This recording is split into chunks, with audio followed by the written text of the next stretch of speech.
Hello नमस्ते, मेरा नाम पूजा है और मैं आपको सच्ची कहानियों से अवगत कराती हूँ।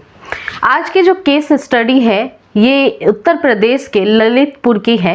एक 17 साल की लड़की, आज से लगभग 2 साल पहले की ये घटना है और इतना भयानक उसके साथ वारदात हुआ था जिसे सुनकर आप भी सिहर से जाएंगे। किसी छोटी सी बच्ची के साथ कोई कितना ज़्यादा दरिंदगी कर सकता है। लगभग 11 वर्ष की जब वो बड़ी हो रही थी, कक्षा 6 में पढ़ती थी, तब उसके साथ इस तरह की गलत गंदगी उसी के घर में सबसे पहले उसके पिता के द्वारा ही शुरू हो गई थी। और किसी भी परिवार में किसी भी बच्ची का जो सबसे ज़्यादा अंगरक्षक माना जाता है वो एक भाई और एक पिता ही होता है। अगर किसी बच्चे को बहुत ज़्यादा भरोसा होता है तो वो उसके घर के लोगों पे ही होता है। घर के अंदर वो सुरक्षित महसूस करती है, जिस तरह से जीना चाहे उस तरह से जीती है।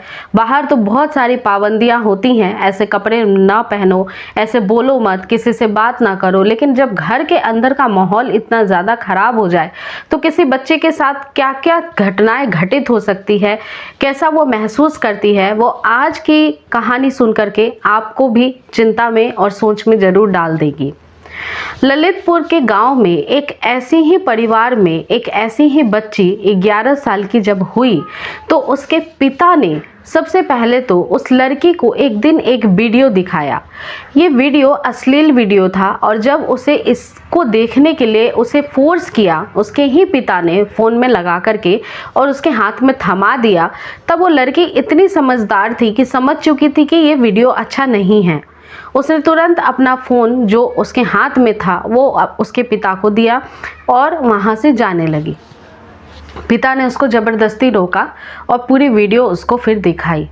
पूरी वीडियो दिखाने के बाद उसे कहा कि अब ये काम तुम्हें भी करना है। जो इसमें महिला दिख रही है, जिस तरह से उसके साथ काम हो रहा है उस तरह से तुम्हारे साथ भी होगा, और अगर तुमने ये बात किसी को बताई तो अच्छा नहीं होगा। उसके घर में एक छोटा भाई था और उसकी माँ भी साथ रहती थी। उसके बाद वीडियो दिखाने के बाद और इतना कहने के बाद उस बच्ची को उसका बाप खुद ले करके गाड़ी में बैठा करके और एक जंगलनुमा खेत की तरफ चला जाता है। वहाँ पे जा करके उस लड़की के साथ वो सारे गलत काम करता है जो उसे नहीं करना चाहिए। एक ऐसा संबंध स्थापित करता है जो पति पत्नी के बीच बनाए जाते। बच्ची सहमी हुई थी, कुछ भी सोच नहीं पा रही थी। उसके साथ उसका पिता ही गलत काम कर रहा है, ये उसे एहसास हो रहा था, लेकिन वो चाह करके भी इसे सपने जैसा ही समझ रही थी। उसे नहीं पता था कि ऐसी बातें किसको जा कर के बताए, किसे कहे और उसके साथ क्या हो रहा है। वो काफ़ी असमंजस में थी, क्योंकि किसी भी छोटे बच्चे के लिए जब ऐसी कोई परेशानी होती है तो उसे कुछ भी समझ में नहीं आता है कि उसके साथ क्या हो रहा है। पीड़ा था, दर्द था। वो घर आती है और अपने माँ को सुस्त पाती है लेटी हुई। दरअसल उसका बाप जब इस घिनौने काम को अंजाम दे रहा था तो उसकी माँ को भी कुछ नशीली चीज़ें खिला करके गया था, ताकि उसकी माँ को पता न लग पाए कि उसकी बेटी के साथ क्या हो रहा है। इसके बाद दिन बीतते चले जाते हैं और ये काफ़ी आम बात हो गई थी उस बच्चे के लिए। एक दिन वो स्कूल से पढ़ाई करके बाहर निकलती है और उसका बाप उस स्कूल के बाहर ही गेट पे खड़ा दिखाई देता है। उसका बाप कहता है कि मेरे साथ चलो, मैं तुम्हें गोलगप्पे खिलाऊंगा। गोलगप्पे के बहाने से गोलगप्पे के पानी में कुछ नशीली चीज़ पहले से ही उसने मिला दी थी और फिर उसके बेटी को खिलाता है। बेटी वो चीज़ें खाती है और ज़्यादा अपने होशो हवास में रहती नहीं है, बस इतना ही एक्टिव रहती है कि वो कहीं जा सके और जैसा कि उसे बताया जाए करने के लिए वैसा कर सके। उसका बाप एक होटल में लेकर के जाता है। जब उसको इतना नशा हो जाता है कि वो ठीक तरह से चल भी नहीं पा रही थी तो उस होटल के कमरे में उसको पहुंचा दिया जाता है। उसकी जब आंखें खुलती है तब वो पाती है कि उसके बदन पे कोई कपड़े नहीं है। उसके जूते, उसके कपड़े, उसके ड्रेस, बैग, सब कुछ इधर उधर है और ये अब आम बात होती जा रही थी। बच्ची जब शुरुआत उसके साथ इस गलत काम की हुई थी तब 11 साल की थी। साल बदलते चले जाते हैं, दिन बदलते चले जाते हैं, चेहरे बदलते चले जाते हैं और उस लड़की के जख्म भी बहुत ज़्यादा गहरे होते चले जाते हैं। अब उसके बाप के लिए काफ़ी ज़्यादा आम बात थी कि उसे नई नई जगहों पे ले जाना और नए नए आदमियों के हवाले कर देना। जब वो घर आती थी तो उसके बाप के द्वारा उसको धमकी मिलना कि तुम्हें मार दूंगा, तुम्हारी माँ को मार दूंगा, तुम्हारे भाई को मार दूंगा अगर किसी को भी ये बात बताई। इसी के साथ ये जो कहानी थी वो अब बहुत आम हो गई थी। लगभग 6 साल उस बच्ची ने ऐसे ही इस पीड़ा को झेला और इस दौरान लगभग 28 लोग, जिसमें बहुत बड़े बड़े नाम भी हैं जो राजनीतिक करियर से बिलोंग करते हैं, वैसे लोगों ने भी उसके साथ संबंध बनाए। और जब बच्ची पूरी हताश निराश हो गई, उसकी सारी उम्मीदें जब एक दिन टूट गई, वो बिखर गई और बहुत ज़्यादा अपने आप को अकेला महसूस करने लगी, जिस तरह का उसका व्यवहार था वो व्यवहार भी बदल गया, तब माँ को सब कुछ समझ में साफ आने लगा। वो अब अपनी बच्ची से बहुत ही ज़्यादा गंभीरता से सवालें पूछने लग गई। वो हमेशा अपनी बच्ची से पूछती थी लेकिन वो बताती नहीं थी डर के मारे, लेकिन इस बार उसकी माँ ने ठान लिया था कि अब मेरी बेटी से मैं पूछ के ही रहूँगी कि उसके साथ क्या क्या कहानी हो रही है, वो क्यों इस तरह का व्यवहार कर रही है, किसी से बात नहीं करती है, बहुत उदास रहती है और दिन ब दिन जो है वो उसका शरीर भी ढलता चला जा रहा है। अब जब बच्ची ने माँ को बताया कि माँ मेरे साथ क्या हुआ है, 11 साल पहले पहली बार उसके पिता ने गलत काम किया, उसके बाद उसको कई लोगों के हाथ में सौंप दिया। जब ये बात उसने अपने भाई को बताना सही समझा, उसके घर में ही उसके ताऊ का लड़का था, तो उस लड़के ने भी गलत काम किया। फिर उसके 3 चाचा को भी उसने ये बात बताने की कोशिश की, उन लोगों ने भी उसके साथ गलत काम किया।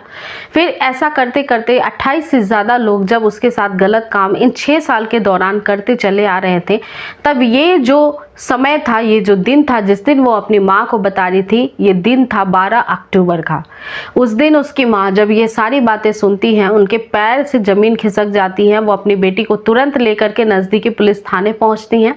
जब पुलिस को ये सारी सूचना वो देती हैं, तब पुलिस के भी होश उड़ जाते हैं, उनके आंखों में भी आंसू होता है। जितने आला अधिकारी थे, लगभग DIG तक इस केस को हैंडल करते हैं, इन्वॉल्व होते हैं और गंभीरता से इस मामले की संज्ञान करते हैं। सारे आरोपियों को आनन फानन में पकड़ा जाता है। लेकिन अगर ये बेटी उस समय ही कुछ बोल पाती तो उसके साथ इतने दिनों तक होती हुई जो उसकी ये एक तरह से एक इतनी गलत चीज़ें जो उसके साथ हो रही थी वो शायद नहीं होती। किसी भी परिवार में भगवान ऐसा बाप, ऐसा भाई न दे जो ऐसी हरकतें करते हैं। जब इस केस की जांच हो रही थी तब उसका छोटा भाई भी अपना बयान देता है कि मेरे पिताजी रात को अपने बेटे को भी ज़बरदस्ती अपने पास सुला करके कुछ गलत और गंदी हरकतों को अंजाम दिया करते थे। अब इसकी भी मेडिकल जांच हो रही है, बच्चे की भी मेडिकल जांच हुई और इतने घटिया काम के बाद वो पिता कैसे इस समाज में रहने लायक है, वो तो अब लोगों को ही सोचना चाहिए। कानून और कानून की व्यवस्था बहुत सख्त होनी चाहिए ऐसे लोगों के लिए और बहुत ही जल्दी इन आरोपियों को इनके अंजाम तक, इनके सज़ा तक पहुंचाना भी चाहिए। उस बेटी के दर्द को कम नहीं किया जा सकता है, लेकिन सोच करके भी रोए सिहर जाते हैं कि आज की मानसिक प्रवृत्ति किस तरह की समाज में कुछ लोगों की हो चली है जो अपने ही घर की बहन बेटियों को भी नहीं छोड़ते हैं।